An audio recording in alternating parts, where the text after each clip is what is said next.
I got the boots on the ground in commerce, and literally, I just hired. I'm about to hire. Literally, I think gonna start her tomorrow on the phones. But I have Grasshopper, and I have a friend, a stay-at-home mom, that's gonna answer my phones for me, and gonna try that out. So, and train her how to do the, it's not rocket science working in storage. It's pretty user friendly, just to do the move-ins and keep tabs of anyone.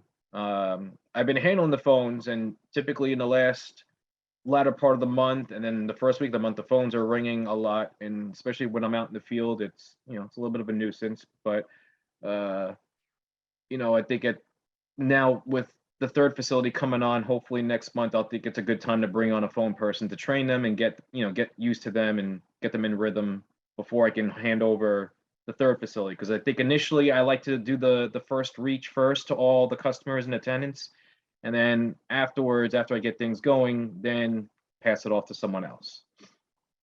Mhm. Okay, You still cool. have, I'm assuming you still have Bonnie, right?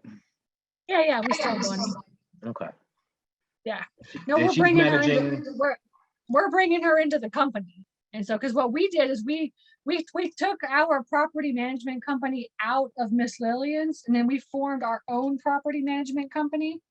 And that property management company is now going to be managing the fund, right? And all the properties that go into the fund. And she is the property manager of that company.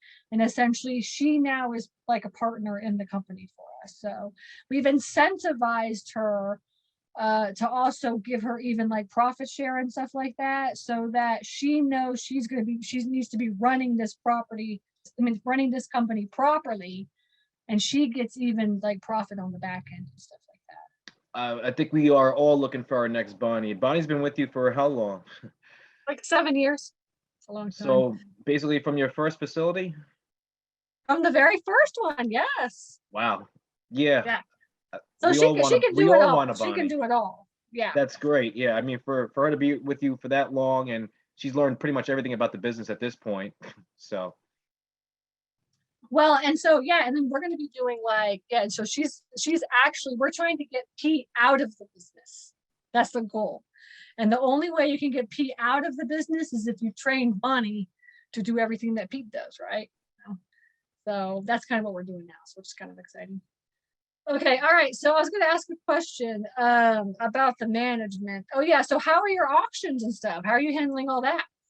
So I just put the first facility, been fortunate enough, I only had 3 units to auction in the first year. I did them in person just to experience it. Very little turnout. A couple people bought the units for like $10 each. They made out actually pretty well. They found some nice valuables. The second storage facility, I just went online the other day and scheduled the auctions on storageauctions.com, uploaded some photos, and I got the auction date set up for early May. And I'm sure I'm going to have a lot third facility. So. Okay, good. That's not too bad then.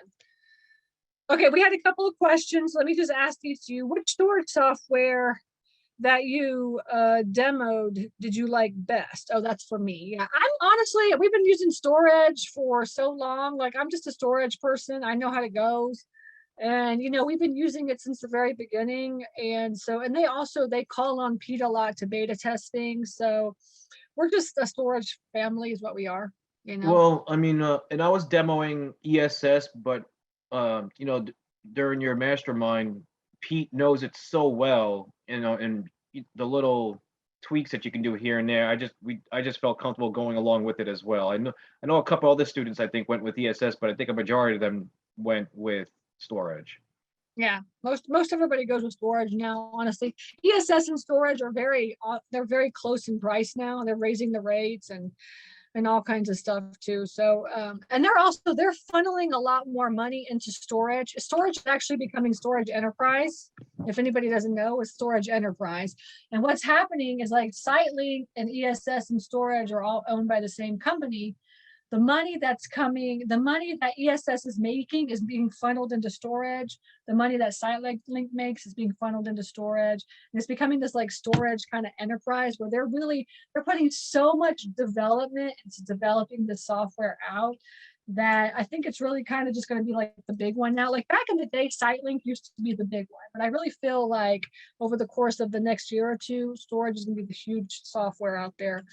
And so I'm glad to just be on the, the forefront of that, really.